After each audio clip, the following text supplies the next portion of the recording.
할렐루야. 어제 운동회 하시고 피곤하시죠?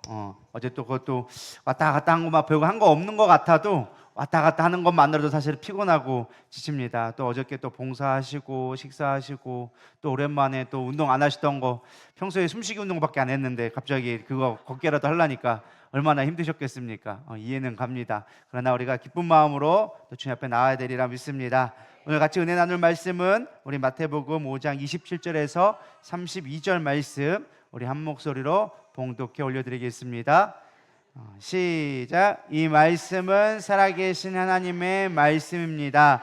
또 간음하지 말라 하였다는 것을 너희가 들었으나 나는 너희에게 이르노니 음욕을 품고 여자를 보는 자마다 마음에 이미 간음하였음이니라. 만일 내 오른 눈이 너로 실족하게 하거든 빼어내버리라. 내 백체 중 하나가 없어지고 온몸이 지옥에 던져지지 않는 것이 유익하며 또한 만일 내 오른손이 너로 실족하게 하거든 찍어내버리라. 내 백체 중 하나가 없어지고 온몸이 지옥에 던져지지 않는 것이 유익하니라.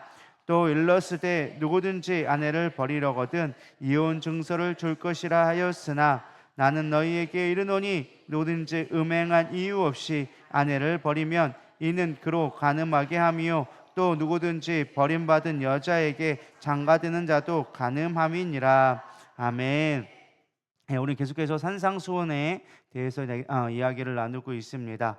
특별히 예수님이 서기관과 바리새인보다 더 나은 의가 너희에게 있지 않고는 천국에 갈 수 없다 라고 말씀하시면서 구체적으로 너희들이 이미 들었다고 하는 율법보다 더 뛰어난 더 새로운 해석을 예수님께서 가르쳐 주시죠. 그래서 우리가 지난번에 했던 거 기억하시나요? 뭐였죠? 분노. 화내지 마라. 화내는 게 옳으냐? 그러면서 분노에 대한 것들, 특별히 분노는 살인과 연관되어진다라고 얘기해주고 있습니다. 오늘은 두 번째 그 마음에 있어서 더 나은 의가 무엇이냐라고 했을 때 간음과 이혼에 대해서 얘기해주고 있습니다. 이건 10계명의 두 계명에 걸리죠.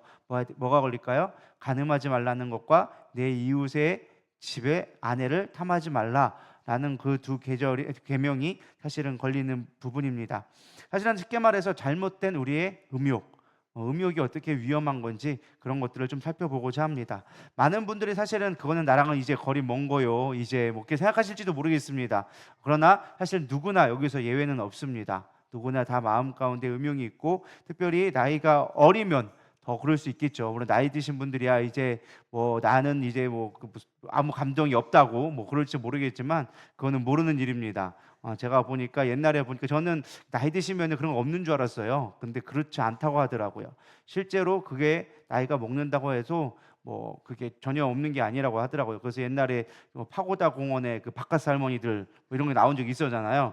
그게 다 거기서 나온 것들이거든요. 그래서 예외가 없다. 우리가 숨을 거두는 그날까지 여기서 자유로울 수는 없다라는 것이죠. 그래서 오늘 그 부분에 대해서 좀 같이 살펴보고자 합니다. 오늘 먼저 27절을 다시 한번 보기 원합니다. 27절, 28절 다시 한번 읽겠습니다. 시작. 너희가 들었으나 나는 너희에게 이르노니 음욕을 품고 여자를 보는 자마다 마음에 이미 간음하였느니라. 자, 예수님은 마음에 음욕을 품은 게 이미 간음하였다라고 얘기합니다. 사실 음욕을 품는다라는 자체가 우리는 좀 엄청난 걸만 생각하고 막 마음에 이상한 것만 생각하고 막 그렇게 야리꼬리한 거, 우리 담임 목사님 좋아하시는 야리꼬리한 것만 이렇게 생각한다는 것만 생각하는데 꼭 그렇지는 않습니다. 사실 자연스럽게 발생되어지는 성욕은 잘못된 것이 아닙니다. 만약에 성욕이 없다면 우리는 상대방을 보고 매력을 느끼지 못하고 그렇다면 하나님 우리에게 주신 귀한 사명인 우리가 번성케 하는 축복을 누리지 못하게 되어지죠. 누군가를 보고도 아름답다고 느껴지지 않으면 뭐가 어떤 일이 일어나겠습니까? 아무 일도 일어나지 않겠죠. 그러나 나에게 맞는 짝이 있을 때는 마음에서 내가 컨트롤할 수 없는 흥분한 마음을 주고 가슴을 뛰게 만들어서 눈이 감아도 보이고 눈이 떠도 보이고 옆에 있어도 더 떨리게 만드는 그런 것들이 사실은 우리 가운데 하나님이 주신 귀한 선물입니다. 그래서 그런 것들은 사실 당연한 거예요. 우리가 어떠한 이성에 대해서 반응하게 되어지는 거는 당연한 건데 이 원어적인 표현은 그것과는 조금 다릅니다. 음욕을 품고 여자를 보는 자라고 얘기했습니다. 그러니까 여자를 보고 음욕이 생기는 게 아니라 음욕을 품고 여자를 봤다라는 거예요. 이게 이해가 되시나요? 그게 그거 아니냐라고 보시겠지만은 차원이 다릅니다. 그러니까 지나가다가 이쁜 여자 보면 눈이 따라가는 거는 당연한 거예요. 그거 자체가 안 따라간 거는 사람이 뭔가가 약간 나사가 풀렸거나 안 좋은 사람들이에요. 그걸 이쁜 여자를 보고 따라가는 건 당연한 거죠. 그거는 아름다움을 즐길 수 있는 거고. 근데 문제는 뭐예요? 내가 의도적으로 그거를 보려고 이렇게 보는 사람들이 있다라는 거예요. 그냥 지나보고 아 이쁜 여자네. 속된 말로 얘기하면은 이쁜 뭐 예를 들어서 막 이쁘게 뭐 짧은 치마 입고 막 이렇게 짧게 하면은 눈이 시선이 가죠 이렇게. 그거는 뭐 그 사람 잘못이지 뭐 어차피 보여주려고 보여주는 거 뭐 잘 봐야지 어떡하겠어요. 그건 당연한 거니까 뭐 그건 문제는 아닌데 문제가 뭐냐 그걸 보고서 내가 그걸 따라가면서 같이 보고 있는 거예요 이렇게. 그거는 이제 성경에서는 음욕을 품고 보는 거다. 내가 목적 자체를 그거를 보고 가는 거는 성경에서 문제가 될 수 있다라고 이야기하는 것이죠. 그러니까 자연스러운 반응에서 그러니까 쉽게 말해 옛날에 목사님들이 이렇게 표현을 하시더라고요. 까마귀가 머리 위로 지나갈 수는 있어도 까마귀가 내 머리 위에 둥지는 틀게 하지 말아라. 그게 성욕과 음욕의 쉽게 말하면 음욕을 품는다는 의미를 조금 잘 설명한 것이 아닌가라고 생각되어집니다. 우리가 지나갈 수는 있어요. 그러나 그거를 내가 품고 그걸 계속 되새기면서 집에 가서 또 눈을 침대에 누워서 또 눈을 감고서 그때 그 여자가 다시 한번 아롱아롱 거리고 그 남자가 아롱아롱 대면은 그거는 이미 음욕을 품었다라는 것입니다. 뭐 그거는 나이 먹든 나이가 젊든 누구나 마찬가지인 것 같아요. 누구나 할 수 있는 거고 사실 예외가 없겠죠. 그래서 실제로 어떤 목사님이 목회를 하는데 자신의 정욕을 제어하기 너무 힘든 거예요. 그래서 40일 금식 기도를 해가지고 기도원에 들어갔다고 합니다. 40일 금식 기도를 하고서는 단 한 가지 기도 제목을 가지고 기도했다고 합니다. 여자가 돌로 보이게 해주세요. 여자가 돌로 보이게 해주세요. 이렇게 기도를 하고 왔대요. 그래서 40일 금식 기도가 끝나고 집에 오는데 모든 여자가 다 돌같이 보이더라는 겁니다. 아, 그때 기도가 응답됐다. 그래서 너무나 감격 속에 있는데 밥 먹고서는 다시 딱 나갔더니 다 여자로 보이더라는 겁니다. 이게 뭔 말인지 이해가 되실 거예요. 이게 금식을 하면요 세상에 아무 의미가 없어져요. 뭐든지 딴 게 없어요. 무조건 먹는 거밖에 의미가 없어지거든요. 그러니까 여자가 지나와도 뭐 힘이 있어야 뭐를 하지 힘이 없으면 아무것도 안 되거든요. 그러니까 돌로 보이다가 힘이 생기니까 도로 여자로 보인다고 그러면서 하는 말이 우리가 아무리 금식하고 기도한다고 해도 음욕의 문제에서는 자유로울 수가 없다. 이것은 누구도 자유로울 수 없고 해결될 수가 없다라는 것입니다. 그럼 우리는 어떻게 이 문제를 해결할 수 있을까라는 부분을 좀 살펴보려고 합니다. 사실 음욕의 대부분은요 어디서 오느냐? 여러분 음욕이 가장 먼저 어디서 올 것 같아요? 우리를 이렇게 발동시키는 게 마음이라고 생각하지만 마음이 아니에요. 눈이에요. 눈이 훨씬 빨리 반응합니다. 여러분 마음으로 내가 음욕을 품어야지 하면서 음욕 품는 사람 별로 많지 않아요. 이상한 게 보이니까 음욕이 나오기 시작하는 거지. 그래서 성경이 뭐라 그러느냐? 시선을 잘 관리하라고 얘기합니다. 욥기를 보면 욥을 뭐라고 하느냐? 동방의 의인이라고 불렀습니다. 의인이라고 불렀던 이유가 무엇이냐? 철저하게 자기 관리를 했던 사람이에요. 우리 욥기 31장 1절에 보면 이렇게 얘기합니다. 막 친구들이 와가지고 네가 잘못해서 죄를 품어서 그렇다 막 그러면서 아내가 바람나고 도망가니까 네가 잘못해서 그렇다 막 이렇게 공격하니까 욥이 이렇게 얘기한 겁니다. 내가 내 눈과 약속하였나니 어찌 처녀에게 주목하랴. 그리하면 위에 계시는 하나님께서 내리시는 분깃이 무엇이겠으며 높은 곳에 전능자께서 주시는 기업이 무엇이겠느냐라고 얘기합니다. 여기 중요한 게 이거예요. 어찌 처녀에게 주목하랴. 이 처녀는 누굴 말할까요? 아름다운 여자들, 쉽게 말하면 내 아내가 아닌 다른 여자들을 말하는 거겠죠. 사실 욥은요 의도적으로 시선을 거기에 두지 않으려고 노력했다라는 것입니다. 근데 사실 문제는 이게 옛날에는 뭐 내가 안 보겠다고 집에만 있으면 문제가 없지만 오늘날에는 이게 제한이 없고 한계가 없는 시대가 도래되었다라는 것입니다. 오늘날 미디어가 얼마나 많이 발달했습니까? 사실 제가 어렸을 때만 해도요 야한 잡지 있잖아요. 옛날 이렇게 야한 잡지 보면은 뭐 무슨 죄 가지고 뭐 토끼 그림 그려진 거 뭐죠 그게? 플레이보이 그 옛날에도 있었거든요. 그 플레이보이 하나 나오면은 옛날에는 지금처럼 막 엄청 야한 건 아니었어요. 그러니까 이쁜 언니들 사장 누나들이 약간 상체 좀 벗고 그냥 이렇게 살짝 비비꼬은 자세로 있는 것만 해도 되게 우리는 막 심각하게 봤단 말이에요. 와 이런 게 있냐고 하면서 막 놀라가면서 봤단 말이에요 중학교 때. 근데 요즘 시대에는 그거는 별로 그것도 아니야. 요즘 시대에는 그냥 지나가다가 보이는 게 그런 거예요. 천지백가리로 보이고 요즘에는 핸드폰만 피면은 음란물들이 그냥 수두룩하게 올라오는 시대. 그러니까 제가 옛날에 중학교 때 보면서 와 이런 게 있다라고 신세계라고 얘기했던 게 요즘에는 신세계가 아니더라고요.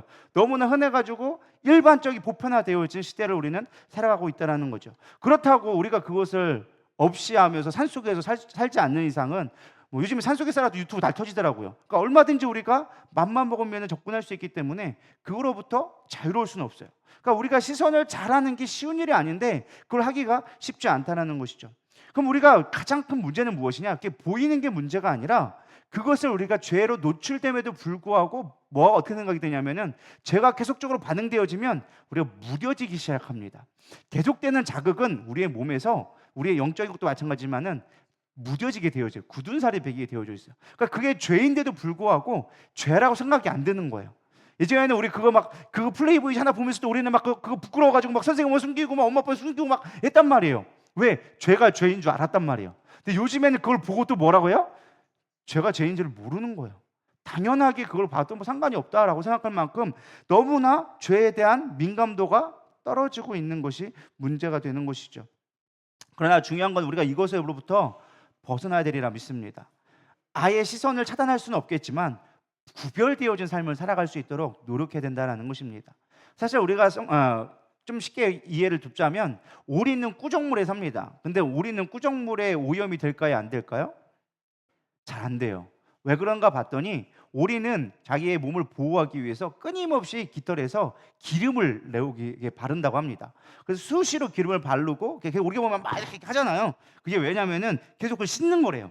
그리고 똥파리가 보면 거기 잘 붙어 있잖아요. 똥파리가 되게 지저분한 거 보면 사실이지만 똥파리가 잘 붙어 있는 이유가 무엇이냐? 걔는 맨날 이렇게 닦는다라는 거예요.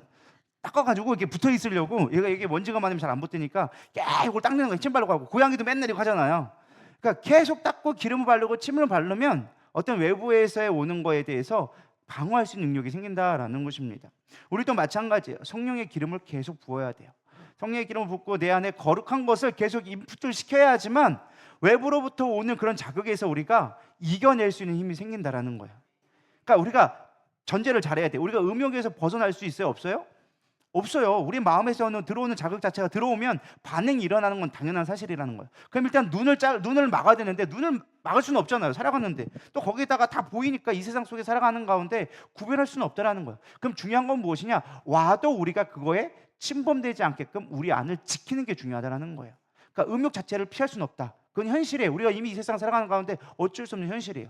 그걸 이겨낼 수 있는 방법은 우리 안에 말씀으로, 능력으로, 기름 부음으로 계속적으로 우리를 채워 넣어서 그 기름의 균형이 깨지는 순간 우리도 오염된다라는 거예요. 병들 수밖에 없다라는 거예요. 그래서 늙으면 그렇게 되는 거잖아요. 나이가 먹으면 이게 점점점 면역력이 떨어지니까 병균이 더 잘 걸리잖아요. 그러니까 그런 것처럼 우리가 계속적으로 새로운 기름 부음이 있어야지만 우리가 음욕에서 이겨낼 수 있다라는 것입니다. 또 두 번째 가장 중요한 것이 무엇이냐? 아까 6개에 나왔지만 하나님이 내리시는 분깃이 무엇이겠느냐 하면서 욥이 말하는 건 뭐예요? 늘 하나님을 기억하라라는 것입니다. 그러면서 그 뒤에 4절부터 7절까지 말씀에 보면 그가 내 길을 살피지 아니하시겠느냐, 내 걸음을 다 세지 아니하시겠느냐, 만일 내가 허위와 함께 동행하고 내 발이 속임수에 빨랐다면 하나님께서 나를 공평한 저울에 달아보시고 그가 나의 온전함을 아시기를 바라노라. 만일 내 걸음이 길에서 떠났거나 내 마음이 내 눈을 따랐거나 내 손이 더러운 것이 묻었다면 이라고 얘기해주고 있습니다. 무슨 말이에요?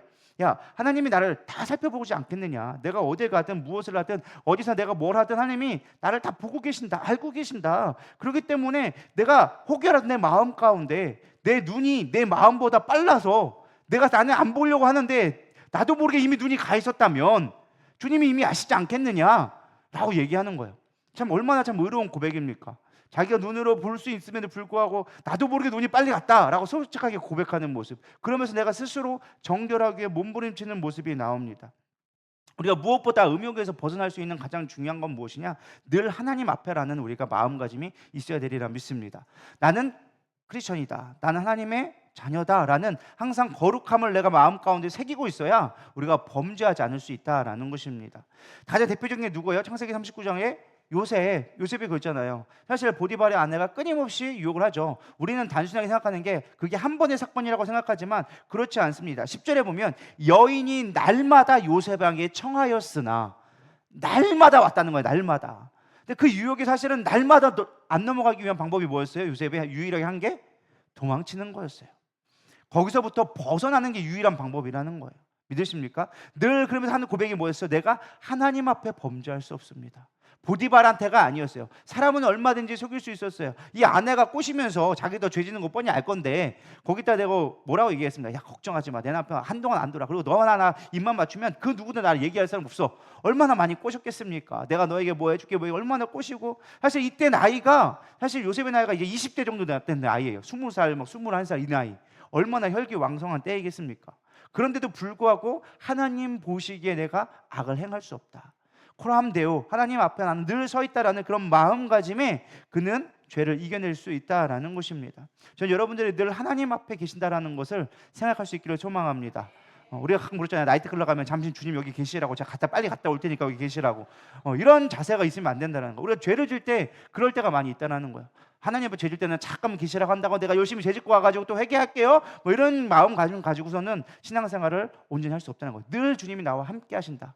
주님이 거하시는 곳은 어디예요? 내 안에 계시기 때문에 나의 일거수일투족, 사람의 겉모습은 속일 수 있지만 내 안에 있는 하나님을 속일 수는 없다는 거예요. 나보다 나를 더 잘 아시는 주님, 그분이 나와 함께 하시다라는 걸 했을 때 우리 마음 가운데 부정한 생각이 나타나게 되어 있을 때 억누를 수 있다라는 것이죠. 또한 세 번째 중요한 권면이 있는데 무엇이냐? 간음의 파괴성을 묵상하라는 것입니다. 욥기에서 39절부터 12절에 그 뒤에 보면 이렇게 나와져 있습니다. 다 같이 한번 읽어보겠습니다. 시작. 만일 내 마음이 여인에게 유혹되어 이웃의 문을 엿보아 문에서 숨어 기다렸다면 내 아내가 타인의 맷돌을 돌리며 타인과 더불어 동침하기를 바라노라. 그것은 참으로 음란한 일이니 재판에 회부할 죄악이요 멸망하도록 사르는 불이니 나의 모든 소출을 뿌리째 뽑기를 바라노라. 아멘. 욥은요 참 리얼한 것 같아요. 참 성경을 보면은 성경이 참 리얼한 것 같아요. 여기 표현이 좀 여러분들이 잘 이해 못할 숨은 그림 찾기처럼 돼 있지만 여기 보면 참 재밌는 게 내 마음이 여인에게 유혹되어 이웃의 문을 엿보아 문에서 숨어 기다렸다면, 지금 뭐 하고 있는 거예요? 바람 피려고 그 앞에서 기다리고 있는 거예요. 지금 그러고 있는데, 만약 그랬다면 그게 문제가 아니에요. 내가 만약에 음욕을 품었다면 중요한 게 무엇이냐? 내 아내가 타인의 맷돌을 돌리며, 이런 맷돌을 돌린다라는 표현이 무엇일까요? 잘 모르죠. 아무 생각 없이 그냥 맷돌을 돌렸나 보다 생각하고 있는데 사실은 이게 여러 가지 해석적이 있습니다. 뭐 하나는 이제 종으로 팔려갔다. 이제 종으로 팔려가서 당시에는 이제 맷돌을 가는 것들이 종들이 하던 일이니까 종으로 팔려갔다라고, 사실 약간 좀 완곡적인 표현으로 그냥 아내가 팔려갔네 이렇게 생각할지 모르겠지만은 사실 표현이 그게 아니잖아요. 지금 내가 바람 폈는데 아내가 지금 갑자기 종이 되어져 가지고 동침한다라는 표현이 안 맞잖아요. 사실 맷돌을 돌린다라는 거는 좀 음란한 표현 중에 하나입니다. 이게 조금 성적인 표현이긴 한데 그런 표현으로 굳이 제가 여기 강단 위에서 너무 리얼하게 표현하기는 좀 그렇고, 알아서 아시는 분들 상상하시고 그런 표현한 거예요. 너무 리얼하게 표현을 하시는 거예요. 그래서 동침하기를 바라노라. 동침하기를 바라는 게 뭐예요? 내가 진짜 원해서가 아니라 그렇게 된다도 어쩔 수 없다는 거예요. 그러면서 그거는 멸망하도록 사르는 불과 같아가지고 나에게 완전히 끝장나게 되어진다라고 이야기해주고 있는 것입니다. 사실 성경에서 우리가 실제로 보면 정욕에 빠졌다가 모든 것을 잃는 케이스들이 너무나 잘 나와져 있습니다. 삼손 같은 경우도 그랬어요. 삼손은 사실은 이스라엘의 선택된 사사로 불림받아서 이스라엘을 구원한 자로 하나님이 놀랍도록 능력을 주셨죠. 물론 삼손이 그럼에도 불구하고 음란해서 어떻게 되어집니까? 나중에 자신의 가진 명예, 재산, 사명, 심지어 자신의 두 눈을 뽑히면서 결국에는 포로로서 생을 마감하게 되어지죠. 그러니까 음란한 거 하나 때문에 망하게 되어진 거예요. 다윗도 마찬가지죠. 다윗도 가만히 있었으면 얼마나 훌륭한 왕으로 남았겠습니까? 근데 중요한 건 다윗도 흠집이 생겼어요. 뭘 해가지고요? 밧세바를 취하는 바람에 한 방에 가게 되어집니다. 어떠한 대가를 치러지게 되었느냐? 밧세바를 취하여서 낳은 아들이 7일 만에 죽게 되어집니다.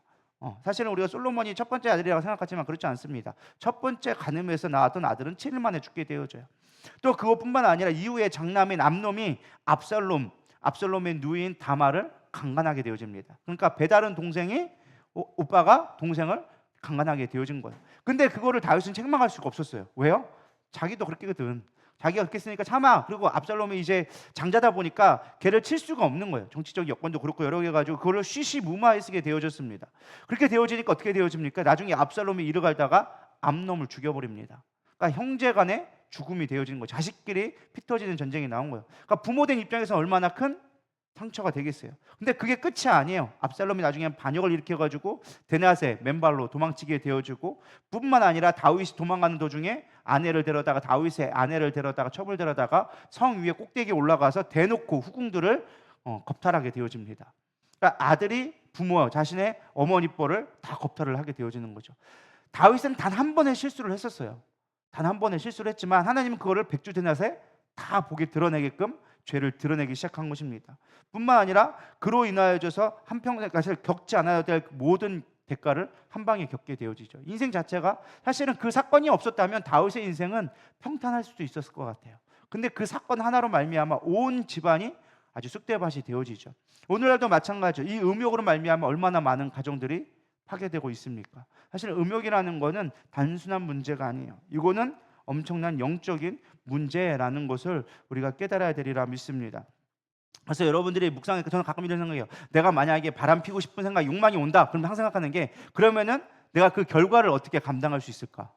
그러면 내 아내를 빼앗기고 아내를 못 보게 되고 자식들에게 부끄러운 부모가 될 수밖에 없고 자식 앞에 온전하게 설 수도 없고 내가 가진 목회직도 내려와야 되고 내가 가진 모든 것들을 잃게 되어지는 거예요. 그러니까 만약에 내 마음 가운데 음욕이 올라온다 생각하면 뭘 생각하면 돼요? 그로 인한 결과를 생각해 보면은 뻔하게 보이게 되어진 거예요. 뭐 어떤 사람이 안 걸리면 다행히 안 걸리면 된다고 안 걸리는 게 어디 있어요? 세상에 다 죄악은 드러나게 되어 있거든요. 그래서 음욕이 가진 결과 그에 대한 파괴성을 묵상하게 되어졌을 때 우리는 적어도 음욕에 대한 것들을 조금은 우리가 이겨볼 수 있지 않을까 생각하게 되어집니다. 두 번째는 이제 나아가서 예수님이 또 설명하신 대로 29절 30절 읽겠습니다. 시작. 만일 내 오른눈이 너로 실족하게 하거든 빼어내 버리라. 내 백체 중 하나가 없어지고 온 몸이 지옥에 던져지지 않는 것이 유익하며. 아멘. 예수님은 마음으로 음욕하는 것이 간음이다. 그러니까 겉으로 하는 것만이 꼭 간음이 아니라 마음의 생각을 품는 것만으로도 간음이다. 근데 갑자기 무슨 얘기를 하느냐? 야, 그럴 바에는 차라리 눈을 빼버리고 차라리 오른손을 잘라버려라 라고 얘기하는 거예요. 눈은 뭘 하는 거야? 아까도 얘기했지만 눈을 통해서 우리가 음욕이 시작되어지거든요. 손이라는 건 뭐 하는 거예요? 행함을 얘기하는 거예요. 그러니까 너희들이 보고 그것을 행할 바에는 차라리 이렇게 음욕이 확장되어질 것 같으면 차라리 근원부터 잘라버려라 라고 얘기하는 거죠. 여러분 생각을 잘 해보시기 바랍니다. 사실 이게 눈을 뺀다라고 해서 그게 해결될 수 있냐라는 문제라는 거예요. 여러분 눈을 빼면 음욕이 안 생길까요? 손을 잘라버리면 내가 범죄를 안 하게 될까요? 제가 예전에 어렸을 때 제가 어릴 때 지금 뭐 기억도 잘 안 나긴 하지만은 어릴 때 이렇게 친구들의 이렇게 볼펜들을 제가 막 주워 왔대요. 저는 주워 온 건데 어머니 이제 훔쳐갔다고 본 거겠죠. 어쨌든 훔쳐갔다고 얘기한 거예요. 그리고 그걸 보시고서는 이제 오셔가지고 화가 나셔가지고 제가 학교에서 오자마자 뭐 하느냐 원영아 우리 원영이는 착한데 우리 원영이 손이 나쁘지? 그러면서 그걸 가스불에 집어 던졌잖아요. 그 트라우마로 인하여서 제가 이제는 다시는 도둑질을 안 하게 되어졌지만은 옛날 같았으면 요즘 같았으면 그거 아마 경찰에 고소될 거예요. 아동 학대죄로. 아동학대 그거 가스불에 집어넣는데 그 아동학대지 그게 안 그래요? 아동학대가 컸는데 그때만 해도 그게 용어가 됐어요. 용인 됐어요. 제가 어릴 때만 해도 뭐 30년 40년 전이니까 충분히 용인되는 상황이었는데 어쨌든 그렇게 한다고 그게 없어지겠냐라는 거예요. 우리 예수님의 의미가 그거죠. 그렇게 한번 혼나게 당하면 자르고 나면은 안 하겠지. 하지만 여러분은 중독 봐보세요. 도박에 중독된 사람이 손가락 자른다고 안 할까요? 안 해요? 해요. 발가락 가지고 이렇게 하고 해요. 발가락 가지고 입으로 물어가서라도 어떻게 해서 그걸 한다니까요. 그거는 뭐가 문제냐면 우리가 자른다고 해결된 문제가 아니라는 거예요. 그러니까 눈 빼고 손 자르고 뭐 예를 들어서 다리 자르고 뭐 못 가게 한다고 다리 잘라버리고 아예 못 가게 한다고 한다고 할지라도 안 되는 문제라는 거예요. 어디에 죄가 있기 때문에? 마음에 있기 때문에. 그러니까 예수님은 지금 여기서 얘기하는 건 어차피 너희들이 그걸 한다고 해서 죄가 없어지지 않아. 그걸로 니들이 이길 수 없어 라고 얘기하는 거예요. 근데 중요한 건 제가 제목을 뭐라고 했어요? 음욕의 확장을 차단하라. 어쨌든 음욕은요 계속 우리 안에서 자라날 수밖에 없어요. 근데 그걸 자라날 수 있는 건 무엇이냐? 이거는 육체의 문제가 아니라 무엇의 문제다? 마음의 문제, 영적인 문제다라고 예수님은 사실을 얘기해주고 있다라는 것입니다. 사실 음욕의 끝은 예수님이 뭐라고 얘기합니까? 지옥이다라고 얘기해주고 있어요. 육체가 너희들이 그 음욕의 문제는 뭐 육체적 병이 아니다, 병이라고 얘기하지 않았어요. 뭐 성병 걸리고 뭐 이런 얘기를 하지 않았어요. 뭐 얘기했어요?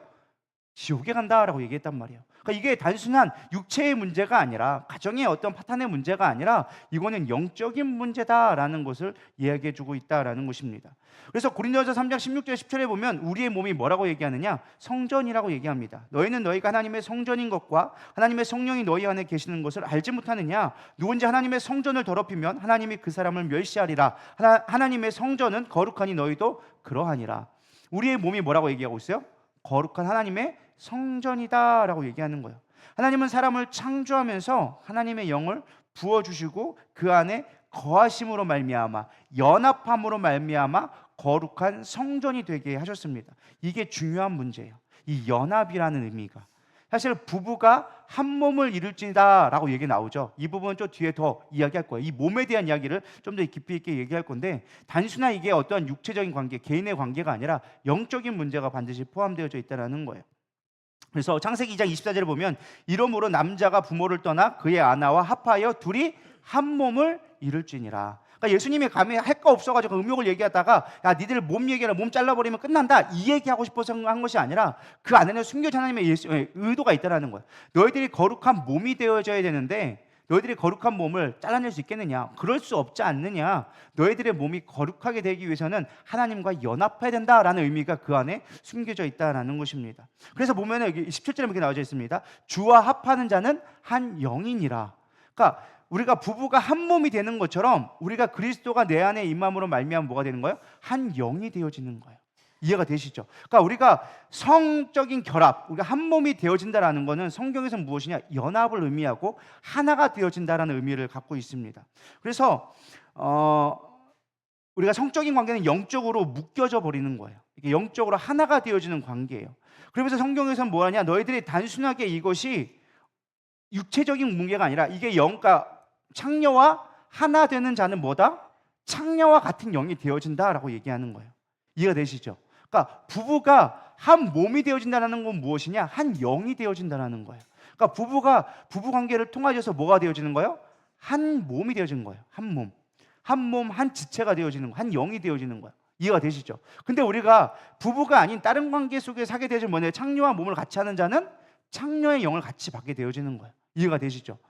그러면서 우리의 정체성을 잃게 되어진 거죠. 내가 그리스도와 함께 되어져서 거룩한 영이 되어져야 되는데, 성전이 되어져야 되는데, 하나님의 성령이 내 안에 임하여져서 한 영이 되어져야 되는데, 성령이 아니라 누가 들어오는 거예요? 다른 영이 들어옴으로 말미암아 너희들이 온전한 성전의 거룩함을 이룰 수 없게 되어진다라는 것입니다. 그래서 고린도전서 6장 18절에 보면 음행을 피하라. 사람이 범하는 죄마다 몸 밖에 있거니와 음행하는 자는 자기 몸에 죄를 범하느니라. 자기 몸이니까 뭐예요? 그리스도의 영, 성전에다가 몸을 범하게 되어진다라는 것입니다. 그래서 이게 영적인 의미를 갖고 있습니다. 이 말씀을 잘 풀어놓은 게 어디에 있느냐? 에베소서 5장 22절에서 32절 말씀, 좀 길지만 한번 쭉 읽어보도록 하겠습니다. 시작. 아내들이여 자기 남편에게 복종하기를 주께 하듯하라. 이는 남편이 아내의 머리됨이 그리스도께서 교회의 머리됨과 같음이니 그가 바로 몸의 구주시니라. 그러므로 교회가 그리스도에게 하듯 아내들도 범사에 자기 남편에게 복종할지니라. 남편들아 아내 사랑하기를 그리스도께서 교회를 사랑하시고 그 교회를 위하여 자신을 주심같이 하라. 이는 곧 물로 씻어 말씀으로 깨끗하게 하사 거룩하게 하시고 자기 앞에 영광스러운 교회로 세우사 티나 주름 잡힌 것이나 이런 것들이 없이 거룩하고 흠이 없게 하려 하심이라. 이와 같이 남편들도 자기 아내 사랑하기를 자기 자신과 같이 할지니 자기 아내를 사랑하는 자는 자기를 사랑하는 것이라. 누구든지 언제나 자기 육체를 미워하지 않고 오직 양육하여 보호하기를 그리스도께서 교회에게 함과 같이 하나니 우리는 그 몸의 지체임이라. 그러므로 사람이 부모를 떠나 그의 아내와 합하여 그 둘이 한 육체가 될지니 이 비밀이 크도다. 나는 그리스도와 교회에 대하여 말하노라. 그러나 너희도 각각 자기의 아내 사랑하기를 자신같이 하고 아내도 남편을 존경하라. 아멘. 우리는 이 말씀을 그냥 부부절, 그러니까 예를 들면 우리가 뭐 가정의 달 할 때 부부에 대한 이야기로만 이해합니다. 근데 이 말씀의 사실 원래 의미는 부부에 대한 이야기가 아니에요. 뭐 부부간에 사랑에 연합해라, 뭐 아내여 남편에게 복종을 하니까 이거는 인권 차등이다. 성경 1도 모르는 사람이 하는 얘기예요. 사실 여기서 말하는 얘기는 그런 얘기가 아니에요. 남편은 누굴 얘기해요? 그리스도를 얘기하고 아내는 신부를 얘기하는 거예요. 특별히 간음에 대한 문제가 무엇이냐? 특별히 남편과 그리스도께서 그 교회에게, 교회를 통하여서 한 몸을 이룸으로 서로의 사랑의 관계로 연합하여지는 것처럼, 거룩해지는 것처럼 부부의 관계를 통하여져서 너희들 하나님의 그리스도의 원리를 깨달으라고 하나님이 만들어주신 영적인 비밀이라는 것입니다. 그래서 아내들이요 자기 남편에게 복종하라는 건 누구를 복종하는 거예요? 교회요. 그리스도께 복종하라. 왜? 그리스도는 뭐니까? 교회의 머리시고 것이고, 교회는 뭐기 때문에 그리스도의 몸이기 때문에 머리가 지체에게 명령하여서 우리가 일을 행동하는 것처럼 우리가 몸으로서 그리스도의 명령에 복종하는 것은 당연한 것이다. 그러니까 단순하게 아내가 남편에게 복종하라 이런 얘기가 아니라는 거예요. 이해가 되시죠? 여기서 음행의 문제가 나오는 게 바로 이거예요. 남녀 한 몸을 이룰지니라. 영적으로 한 몸이 되었다. 그리스도가 교회 안에 성령이 이곳에 임하셔서 우리 교회 가운데 임하심으로 한 몸이 되어지는 것처럼, 한 영이 되어지는 것처럼 부부의 연합은 그와 같은 것이다. 그렇기 때문에 음행의 문제는 단순하게 그런 문제가 아니라 영적인 문제를 갖고 있다라는 거예요. 그래서 성경에 보면은 음행에 대한 이야기가 되게 많이 나와요. 특히 구약에서 또 음행한 이야기가 엄청 많이 나와요. 우상 숭배를 주로 뭐로 얘기해요? 음행했다라고 얘기해요. 내가 너희의 거룩한 신부가, 너희가 이스라엘 백성이 나의 거룩한 신부가 되어져야 되는데, 신부가 나를 아닌 다른 우상들을 섬긴다는 건 뭐였다? 음행을 했다는 거예요. 물론 당시 고대에 제의식이, 제사를 드렸던 방식이 성적인 행위를 하거나 아니면 인신제사를 하거나 이런 걸 통해서 너희들이 우상 숭배를 했다라고 이야기를 하지만, 성경에서는 그런 모습을 음행했다라고 많이 얘기하는 거예요. 그러면서 가장 대표적인 잘 얘기한 얘기 뭐예요? 호세아서가 뭘 얘기해요? 고멜이 끊임없이 간음하는 거예요. 그러면서 그 아들의 이름 나오죠. 로암이, 너는 내 백성이 아니야, 너는 이제 내 거 아니야, 뭐 이렇게 하면서 끊임없이 그 간음하는 이야기를 뭐가 나왔어요? 우상 숭배하고 이런 얘기로 비유해 주고 있는 거예요. 한 남자와 여자의 가정사를 이야기 나누는 것이 아니라 뭘 얘기하고 있는 거예요? 하나님과의 연합의 관계를 얘기해 주는 거예요. 그 사랑을 또 잘 얘기해 준 게 뭐예요? 아가서가 너는 아름답다 하면서, 사실 볼 때는 여기 구스 여인 나오잖아요. 사실 개다리 장막처럼 나오는데 되게 못생긴 여인이었어요. 볼품없는 여인이지만 그 왕이 그를, 여인을 사랑해서 귀하게 여겨줬다는 거예요. 그래서 아내를 맞았는데 끊임없이 도망가니까, 나의 사랑, 나의 어여쁜자, 나와 함께 가자, 내 길을 가자, 내 양을 같이 먹이고 가자. 그러면서 솔로몬이 자신의 사랑을 고백한 그것이 아가서에 나와 있는 거예요. 그러니까 단순하게 여기서 성경에 나오는 간음의 문제는 너희 육체만의 문제가 아니라 영적 문제에 있다라는 거예요. 앞으로 좀 더 우리 나가 좀 더 적용을 해보자면, 내 마음 가운데 음욕이 있다라는 건 뭐예요? 그것이 단순한 육체적 욕망이 아니라 내 안에 영적인 사단의 역사가 있다라는 거예요. 그래서 우리가 그거를 끊어내기 위해서 끊임없이 몸부림쳐야 한다라는 것입니다. 그래서 결론은 무엇이냐? 우리가 음욕을 이길 수 있는 가장 중요한 방법은 하나님과 연합하는 것 외에는 방법이 없다라는 것을 이야기해 주는 것입니다. 이해가 되시죠? 그러니까 단순하게 야한 거 보지 말라 뭐 이런 얘기가 아니에요. 우리가 좀 더 깊이 있게 좀 성경적으로 보면, 성경에서 말하는 음욕의 문제는 영적인 문제고, 그걸 해결할 수 있는 능력은 우리 가운데 없다라는 거예요. 팔다리를 자른다고 해서 그걸 해결되는 일이 아니라는 거예요. 그걸 해결할 수 있는 유일한 그 길은 하나님과 그리스도의 영과 연합되어질 때만이, 한 몸이 되어질 때만이 가능하다라는 것입니다. 근데 중요한 건 31절 32절에 예수님이 이런 말씀을 하십니다. 또 일렀을 때 누구든지 아내를 버리려거든 이혼 증서를 줄 것이라 하였으나 나는 너에게 이르노니 누구든지 음행한 이유 없이 아내를 버리면 이는 그로 가늠하게 함이요 또 누구든지 버림받은 여자에게 장가드는 자도 가늠함이니라. 갑자기 이혼이 나오면서 이혼도 가늠이다라고 얘기를 했어요. 왜 그러냐고, 당시에 좀 상황을 이해할 필요가 있습니다. 우리 마태복음 19장 3절에서 9절 말씀 같이 보도록 하겠습니다. 시작. 바리새인들이 예수께 나와 그를 시험하여 이르되 사람이 어떤 이유가 있으면 그 아내를 버리는 것이 옳으니이까? 예수께서 대답하여 이르시되 사람을 지으신 이가 본래 그들을 남자와 여자로 지으시고 말씀하시기를 그러므로 사람이 그 부모를 떠나서 아내에게 합하여 그 둘이 한 몸이 될지니라 하신 것을 읽지 못하였느냐? 그런즉 이제 둘이 아니요 한 몸이니 그러므로 하나님이 짝지어 주신 것을 사람이 나누지 못할지니라 하시니, 여짜오되 그러면 어찌하여 모세는 이혼 증서를 주어서 버리라 명하였나이까? 예수께서 이르시되 모세가 너희 마음의 완악함 때문에 아내 버림을 허락하였거니와 본래는 그렇지 아니하니라. 내가 너희에게 말하노니 누구든지 음행한 이후에 아내를 버리고 다른데 장가드는 자는 가늠함이니라. 아멘. 오늘 말씀과 사실 상당히 유사하죠. 뒤에 보면은 이제 아까 본문 말씀에 있던 것이 버리고 가는 것은 다 가늠한 것이다라고 얘기하고, 에베소서 말씀과도 상당히 연결되어지는 말씀인데요. 사실 예수님 시대에는 바리새인 중에도 여러 의 파가 있었습니다. 첫 번째 파가 삼마이파라는 학파, 가장 보수적인, 오늘날 말하면 보수적인 좀 측면을 가진 사람이 있었어요. 이 사람들은 진짜 아내가 바람을 펴야지만, 간음을 해야지만 이혼 증서를 써줄 수 있도록 좀 보수적인 측면이 있었습니다. 근데 힐렐파라는, 바리새인 중에서 힐렐파라는 좀 자유주의적 좀 신학을 가진 자가 있었어요. 근데 이들은 조금 이렇게 자유적이다 보니까 다양한 해석들을 하는 시도들을 많이 하게 되어집니다. 신명기 사실 여기 보면 모세가 이혼 증서를 썼다라는 말이 어디 나왔느냐? 신명기 24장 1절에 나오는 말씀이에요.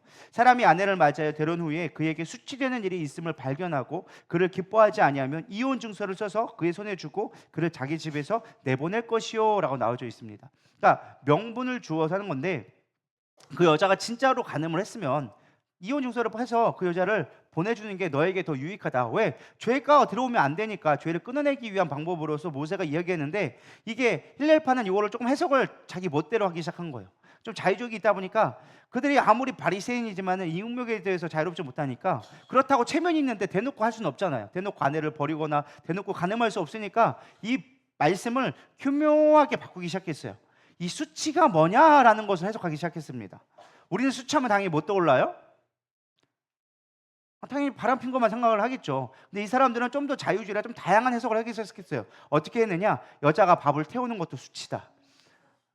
코웃음이 나죠. 근데 당시에 그랬다니까요. 고대 사회는 실제로 여자 인권이 그래가지고 야 여자가 밥을 못해. 남편이 밥을 잘 차려줘야 되는데 남편의 밥을 못 해주는 거는 여자의 수치요. 그러니까 너는 이혼 증서해가지고 쫓겨나는 거예요. 이해가 되시죠? 또 하나가 뭐가 있느냐? 여자가 약간 좀 나이를 먹고 나면 성적인 매력이 좀 떨어질 수가 있잖아요. 그럼 뭐라 하냐? 너 성적인 매력이 없어. 너는 이제 아내로서의 수치야. 그래가지고 내쫓기도 했다라는 거예요. 근데 이거를 그냥 해나기에는 그냥 너 쉽게 말하면 뭐예요? 내 마음 가운데 그냥 싫어졌을 뿐인데 그거를 그냥 하려니까 명분이 필요하잖아요. 그러다가 이걸 해가지고 야 수치가 있으면은 이혼 증서를 써가지고 벌어도 된다. 그래놓고 결론은 뭐 하는 거예요? 다 딴 여자한테 가는 거죠. 이 여자가 아니야. 근데 다 바람난 사람들의 특징이 다 이런 거예요. 바람난 사람들이 괜히 아내한테 시비 걸고 괜히 집에서 잔소리하고 그게 왜 그래요? 빨리 어떻게든 끝내야 되니까 내가 새 사람을 살려면 끝내야 될 수밖에 없으니까 그런 일들이 일어날 수밖에 없는 거예요. 근데 예수님은 이런 이야기를 너무나 잘 알고 있었던 거였어요. 그러니까 그 말씀 가운데 이어서 이 말씀을 주신 거예요. 야 아내를 버리거나 이혼 증서를 주라고 했잖아. 근데 성령 말씀이 이렇게 써있지만 야 너희들이 음행한 이유 없이 아내를 버리면 음행한 이유가 없이 정말 모세가 만약에 간음했다면 그건 어쩔 수 없는 거지. 그 여자가 죄를 범했으니까 당연히 그거는 이혼 증서를 할 수가 있겠지. 근데 그렇지 않고도 너희 마음 가운데 음욕 때문에 아내를 버리는 거는 옳지 않다. 성경에 하나님이 정해주신 것을 사람이 깨트릴 수 없다고 나와 있지 않느냐. 니들의 마음이 악독한 것이지 괜히 나갖고 시험하면서 뭐 모세 율법이 어쩌고 하면서 이혼 증서에 대해 이야기하고 있는데 니들 마음이나 살펴 이것들아 하면서 예수님이 사실은 바리새인들을 책망하는 것이죠. 그러니까 사실 가장 중요한 게 뭐예요? 우리의 마음 가운데 있다는 거예요. 가장 중요한 게. 그러면서 사실 오늘날에는 간통죄가 없어졌잖아요. 아시죠? 간통죄가 없어진 지 벌써 꽤 됐습니다. 더 이상 내 아내가 바람을 펴도 그거를 죄로 여길 수가 없는 시대에 살고 있어요. 어떻게 보면 인권이 그렇지 않느냐, 뭐 내 몸을 내 몸대로 하는데 왜 남편이 와가지고 난리하느냐. 세상에 우리는 그것에 이미 길들여지고 있어요. 동성애 우리 처음 올 때마다 어떻게 그런 일이 일어나 하지만 이제 어느 정도 수긍하잖아요. 안 그래요? 나만 아니면 되지 사실은 수긍을 하잖아. 안 그래요? 우리 그런 시대 되고 있다니까요. 내 새끼만 아니면 되지 하면서 딴 사람 하든 말든 그건 상관없어. 이미 우리 가운데 허용하고 있다는 뜻이에요. 옛날에는요 내 새끼가 아니라 그런 게 들어오는 자체가 우리는 허용될 수가 없었어. 어떻게 그럴 수가 있어? 제가 한 15년 전에 그 미국 샌프란시스코 갔는데 거기서 얘기하는 게 가이드가 얘기하는 거예요. 그때는 전도사였구나. 저는 그러니까 그때 목사님들 같이 갔거든요. 얘기하는 거예요. 목사님들 절대 남자끼리 손잡으면 안 됩니다. 그리고 절대로 분홍색 옷 입으면 안 됩니다. 그리고 절대로 귀걸이 하시는 분들은 빨리 빼셔야 합니다. 그래서 왜 그러냐니까 이거 다 동성애가 하는 거예요. 여기 게이바들 엄청 많아요. 그러면서 조심해야 됩니다. 그리고 이게 무지개보가 되게 이쁘겠다고 절대 무지개 보시고 좋은 척 하시면 안 됩니다. 뭐 이렇게 하면서 그게 우리나라에 이미 들어왔다니까요. 들어오고 막 너무나 자연스러운 일들이 우리 가운데 있다라는 거예요. 성적인 기준이 너무나 낮아지고 있어요. 우리는 분별할 수 있어야 되리라 믿습니다. 우리 중증들은 노래방 안 가기를 소망합니다. 다 핸드폰 보고 있고 고백 잊지 말고 승민아 노래방 가면 안 돼. 거기 가지고 어떻게 해보려고 깜깜한데 여기 이뻐 보여가지고 막 어떻게 하려고 막 주둥이 박치기 하려고 막 이런 거 하려고 하면 안 된다라는 거예요. 괜히 한번 또 만져보려고 하고 막 이런 거 하면 안 되는 거야. 알았지? 그런 거 하면 큰일 나는겨. 그건 하나님이 널 더 이상 안 보겠다는 뜻이라고 우리 인정해야 되는 거예요. 언제? 난 다음에. 결혼하고 해도 평생 가도 네가 이제까지 뭐 빨리 아무리 늦게 결혼해도 30이잖아. 앞으로 그거 네가 산 날보다 살 날이 훨씬 많아. 그러니까 할 날이 훨씬 많으니까 굳이 애써가지고 미리 할 필요 없어. 나중에는 그것이 하라고 해도 힘들어서 못하는 분들도 많으셔. 그러니까 어차피 그거 너무 힘써서 애써서 하려고 하지 말고 그냥 기다리면 가장 좋다라는 거예요. 믿으십니까? 그래서 뭐 한창 터올 때야 뭐 이해는 가지만 그게 성경적으로 옳지 않다라는 것입니다. 사실 제가 어릴 때만 해도 우리는 막 혼전 순결을 지킨다고 해서 막 반지 끼고 은반지 끼고 막 이런 거 되게 많이 했어요. 근데 요즘에 그렇게 하는 교회를 찾아볼 수가 없어요. 그런 거 한다는 교회 보셨나요? 혼절 순결 얘기하면서 서원하고 나는 죽을 때까지 이 몸을 간직하겠습니다 하고 반지 서약하면서 막 그거 붙잡고 막 눈물 흘리며 기도하고 주님 내가 지키겠어요 막 하면서 내 마음의 음욕을 막 제거해 주세요 하면서 우리가 막 저 중학교 때만 해도 그런 거 기도 많이 했거든요. 그 플레이보이즈 그거 보면서 예쁜 누나들 보면서 그거 보면서 막 회개하고 막 그랬는데 요즘에는 그런 거 갖고 회개 안 해요. 이게 얼마나 이게 죄에 대한 가치가 떨어졌는지 우리 시대와 벌써 또 다른 시대가 되어졌다는 거예요. 안 그래요? 저보다 더 앞서 세대는 여기 그 한복에서 조금만 올라와도 큰일 났잖아요. 미니스커트만 입어도 저거 민구스럽게 저거 입고 다닌다고 하면서 옛날엔 그랬거든요. 요즘에는 똥꼬가 보이고 빤스만 입고 돌아다녀도 아무도 뭐라고 안 해요. 똥꼬가 다 보여도 티팬티 입고 다니고 막 그러잖아요. 해변가 가보세요. 티팬티 입고 막 입고 다니고. 나 이해가 안 가는 게 아니 길거리에서는 그렇게 입으면 안 되고 바닷가에서는 그렇게 입어도 되는 이유가 뭔지 모르겠어. 어차피 볼거리도 다 봤는데 거기 가서 나가서 입으면 그건 또 안 된대. 난 이해가 안 가더라고. 비키니 입고 돌아다니는데 막상 또 속옷은 보여주면 안 돼.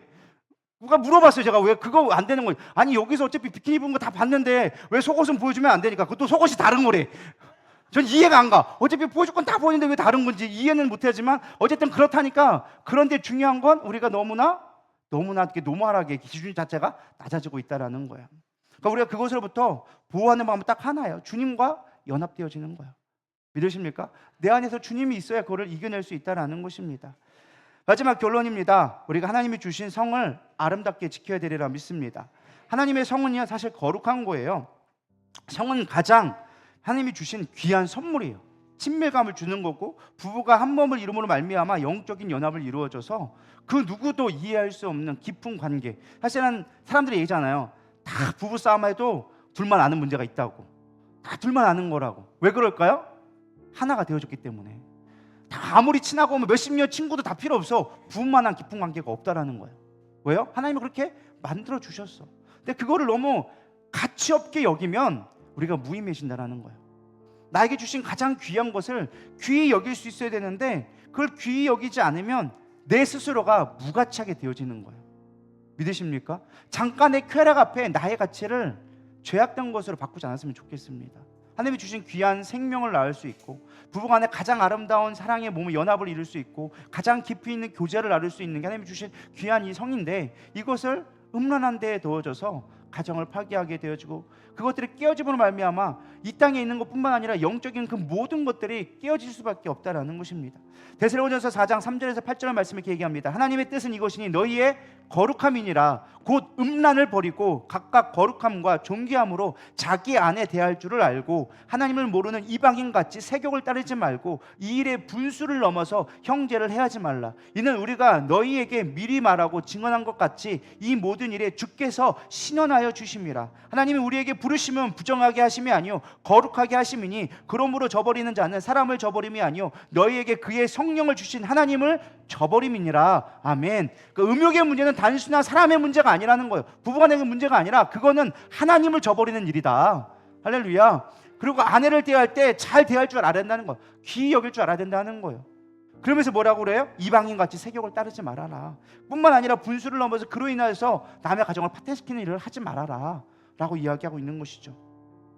우리가 정욕을 이길 수 있는 방법은 정욕을 억제하는 방법이 아니에요. 억제할 수가 없어요. 우리는 우리의 시선을 거룩한 곳으로 향하게 하고 우리가 정욕을 하나님의 거룩한 곳으로 성전이 되게 만들 때 우리는 정욕이 더러운 것들이 우리를 침범하지 못하게 만든다라는 것입니다. 하나님이 주신 가장 귀한 것을 지킬 수 있는 저와 여러분 되기를 소망합니다. 그래서 우리는 에너지를 잘 써야 돼요. 제가 가만히 묵상을 했어요. 왜 남편들은 바람을 필까? 방법이 하나예요. 안에서 만족이 안 되니까 그 힘이 남아도니까 쓸데가 없으니까 바깥에서 쓰는 거예요. 안에서 잘 해결돼야 돼요. 믿으십니까? 그게 아내를 사랑하게 되어지면 충분하게 되어져 있어요. 그 안에서의 사랑에서 만족되지 않으니까 헛된 사랑으로 나갈 수밖에 없는 거예요. 반대로 여자들은 왜 바람을 필까요? 예? 시간이 남아 돌아서 그래요. 딴 거 없어요. 남편이 가다가 보통 갖다 주니까 할 거 없으니까 나가 돌아가지고 별로 남편은 만족스럽지도 않고 막 그러다 보니까 뭐 하는 거예요? 딴 데 시선 돌리기 시작하는 거예요. 그러니까 죄를 짓는데 딱 두 가지 조건이 있어요. 내가 만족되지 않고 시간이 남으면 죄짓게 되어져 있어요. 근데 우리가 우리의 삶 가운데 그 에너지를 거룩한 것에 쓰여지고 온전하게 쓰여지고 영적인 거룩한 것에 쓰여지게 되어지면 우리는 온전하게 쓰여질 수 있다는 거예요. 할렐루야.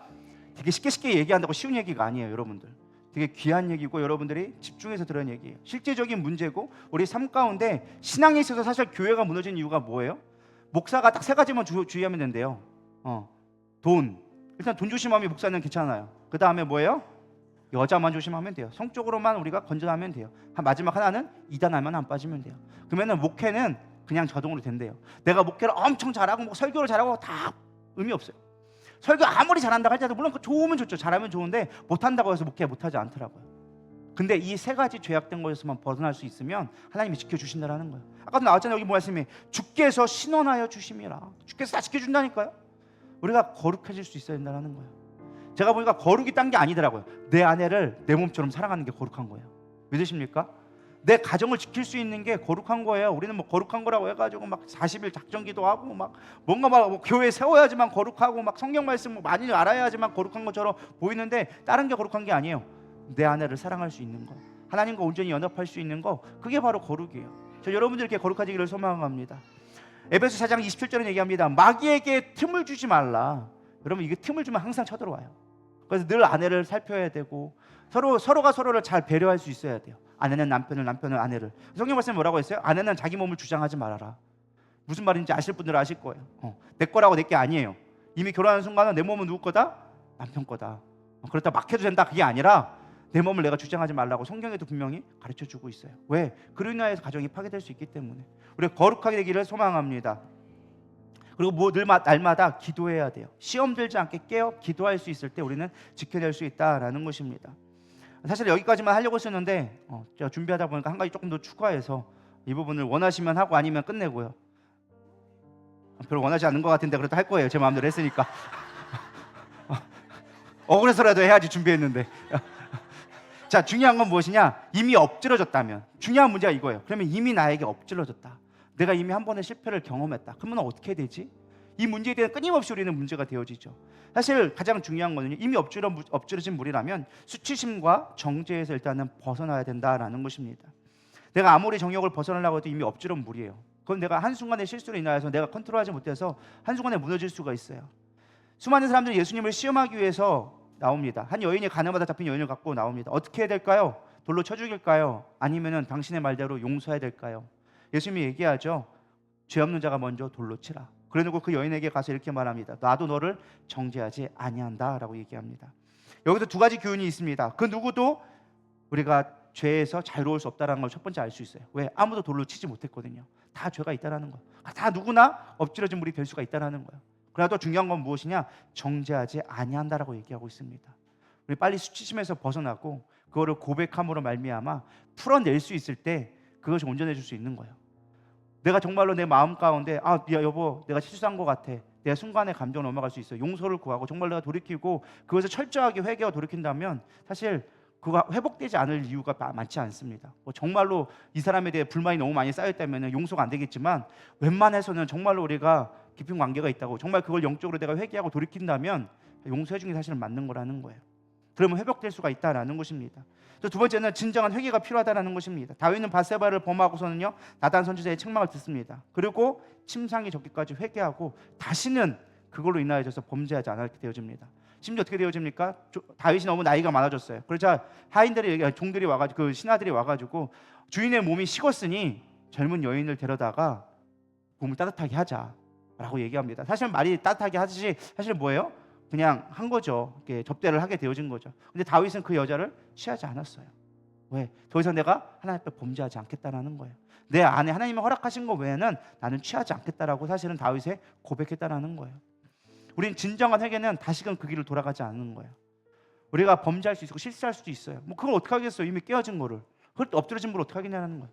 우리는 다시는 범죄하지 않게끔 돌아가면 하나님의 은혜만을 구할 때 온전히 될 수 있다라는 것입니다.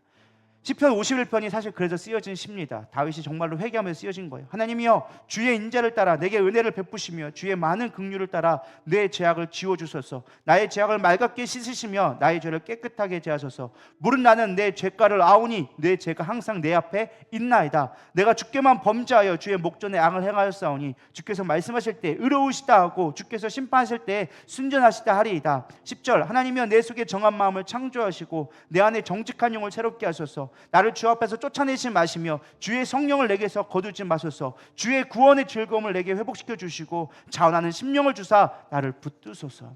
이게 다윗이 밧세바를 취하고서 범죄하고 있다는 거예요. 하나님, 내가 주의 앞에서 악을 행하였사오니 이제 주의 말씀으로 나를 의롭게 하여 주시옵소서. 깨끗하게 하여 주시옵소서. 그러면서 내 안에 새로운 마음, 정직한 영을 주시고 내 안에 정한 마음을 창조하여 주세요. 그래서 내가 성령을 떠나는 그 가장 큰 두려움을 겪지 않게 해주세요. 우리 인생 가운데 가장 큰 두려움이 뭔지 아십니까? 성령이 내 안에서 떠나는 거예요. 성령을 소멸하는 거예요. 믿으십니까? 주님이 그렇게 고통스러웠던 건 딱 하나예요. 주님이 나를 버리셨다는 거예요. 우리는 성령을 떠나지 않기를 소망합니다. 우리가 성적인 간음을 할 수 있는 것, 의무욕을 푸는다는 것은 성령이 내 안에서 역사할 수 없다는 거예요. 전 여러분들이 이번 다니엘을 통하여져서 혹여나 내 마음 가운데 그런 마음이 있었다면 회개하시고, 주님, 내가 주의 영을 누리기를 원합니다. 내가 이 안에 역사하지 못했다면 그것을 빨리 회개하고 돌이킬 수 있는 저런 되기를 소망합니다. 우리 이 시간 조금 어려운 찬양일 수도 있겠지만은 우리 가사를 생각하면서 찬양을 불러드리도록 하겠습니다.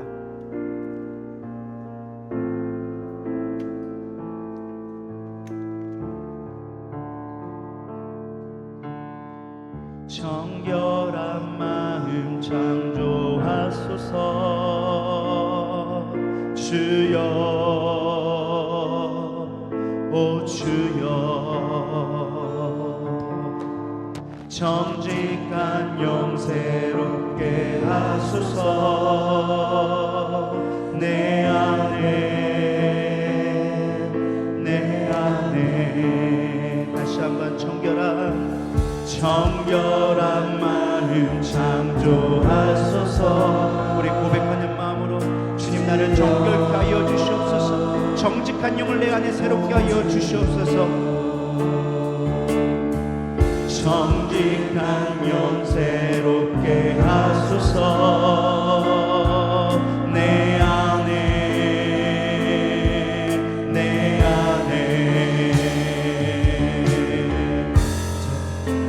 주님 앞에서 나를 멀리 마시고 주 성령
하나님, 내 안에 끊임없이 올라오는 이 정욕들, 내 안에 끊임없이 아버지 이겨낼 수 없는 이 음욕의 마음들 주님 꺾어 주시옵소서.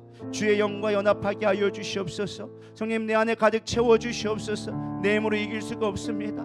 내 오른눈을 빼는다 할지라도, 내 오른손을 잘라낸다 할지라도 우리가 음욕을 이겨낼 수가 없습니다. 내 안에 환경 가운데 수없이 많은 음욕들이 나를 유혹하며 끊임없이 마귀는 우리를 넘어뜨리려고 끊임없이 공격해 옵니다. 하나님, 이길 힘이 없습니다. 주님밖에 없습니다. 주의 십자가의 보혈과 성령의 능력이 내 안에 부어지지 않는다면 우리는 어떠한 의로움에 나아갈 수가 없습니다. 주님, 나를 불쌍히 여겨 주시옵시고 이제 내 안에 정직한 영과 아버지 정결한 영을 부어 주셔서 이제 하나님 저 내 안에 거룩함으로 말미암아 거룩한 성전이 되게 하여 주시옵소서. 하나님과 연합하게 하여 주시옵소서. 주님과 한 영이 되게 하여 주시옵소서. 우리의 가정들을 지켜 주시옵시고 가정들이 연합하게 하여 주시옵시며 회복케 하는 영들이 있게 하여 주시옵소서. 분열케 하며 가정을 파괴하는 모든 음란의 영들을 하나님 우리가 예수의 이름으로 대적하게 하여 주시옵시고 반드시 이겨 승리케 이루는 우리의 믿음들 되게 하여 주시옵소서. 우리 주여 세 번 부르며 기도하며 나가도록 하겠습니다. 기도하시겠습니다. 주여, 주여, 주여. 하나님, 내 안에 정직한 영을 주시옵소서. 내 안에 아버지 거룩한 영을 부어주시옵소서. 정결한 영을 부어주시옵소서. 하나님의 성령이 내 안에 머무는 아버지 그 일을 빼앗기지 않게 하여 주시옵소서. 주의 영이 내 안에 역사하는 영, 주의 영이 내 안에 아버지 가득 채워주는 은혜가 있게 하여 주시옵소서. 내가 눈물로 주님의 책상을 접히거나 나올 것 같은 은혜가 내게 있었습니까? 하나님, 죄에 대해서 내가 타협하며 하나님 그것을 너무나 당연하게 여기고 있지는 않았습니까? 죄가 죄인지 모르며 우리는 타협하고 있지는 않습니까? 하나님, 내 안에 성결한 마음을 주시옵소서. 정직하게 하여 주시옵소서. 내 안에 있는 수없이 많은 음욕, 수없이 많은 아버지 죄악들을 물리쳐 주시옵소서. 단순한 남의 이야기로 들을 것이 아니라 하나님 이것이 나의 말씀에 오늘 나에게 주시는 말씀으로 받아들이게 하여 주시옵시고 우리 안에 역사하는 가정마다 역사하는 음란의 영들을 차하여 주시옵시고 무당의 영들, 아버지 음란케 하는 영들, 수없이 많은 아버지 그 죄악된 것들을 끊어내게 하여 주시옵소서. 부부 간의 관계를 끊어지게 만들고 부부가 연합하지 못하게 만들며 음란한 영으로 아버지 악한 영들을 가정마다 역사합니다. 부부간에 연합하지 못하는 영들은 내가 예수를 명령하고 선포하노니 이 시간에 모든 아버지 예수의 피로 정결하게 되었지어다. 예수의 피로 정결하게 되었지어다. We this guy and this